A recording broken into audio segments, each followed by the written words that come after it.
Leitzako udalaren 2024 urterako aurrekontuak guztira 3.385.613,85 sarrera irteerak izanen ditu.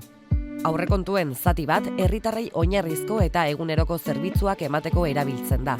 Herriak egunerokoan behar bezala funtzionatu dezan. Langileria gastuak alde batetik eta gastu arruntak bestetik. Esate baterako, herriko kale, eraikin eta azpiegiturak mantentzea, argiztatzea, garbitzea eta berotzea, edota eguneroko funtzionamendua ziurtatzea. Eta hainbat jarduera egitea, herriaretoko programazioa, karrape irratiaren emisioa, herriko festak eta ospakizunak, hirigintza zerbitzua, zerbitzu juridikoa eta abar. Inguruko herriekin partekatutako zerbitzuak eta beste batzuk.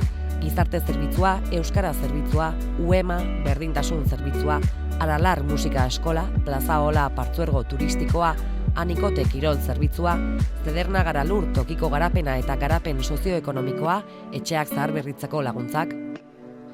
Herriaren bizitasunari eusten dioten jarduerak eta eragileak, haurtxokoa eta auzoko lagunak bezalako egitasmoak alde batetik, eta herriko eragileentzako diru laguntzak eta hitzarmenak bestetik. 2024an proiektu eta inbertsio berriak ere eginen dira, ona horietako batzuk.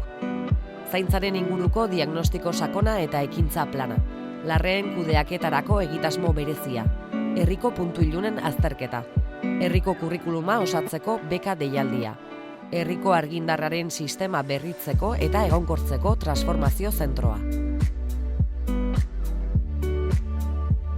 Aurten, bestalde, lehendik datozen proiektu batzuk burutuko dira edo gauzatzen hasiko dira. Plazaolako geltokiko aterpea eta ostatua. Udalarentzat ibilgailu elektrikoak eskuratzea eta instalazio fotovoltaiko bat jartzea. Ur depositora doan oditeria berritzea. Beste zenbait proiektu esanguratsu aurrera ateratzeko kudeaketa egiten ari gara. Diru laguntzak eskatuz eta borrokatuz. 3 hauek dira une honetan lantzen ari garenak. Arkiskil futbol zelaian belar artifiziala jartzeko proiektua. Liburutegia herriko erdigunera eramateko proiektua. Eta herriko ur horniduraren sistema hobetzeko proiektua.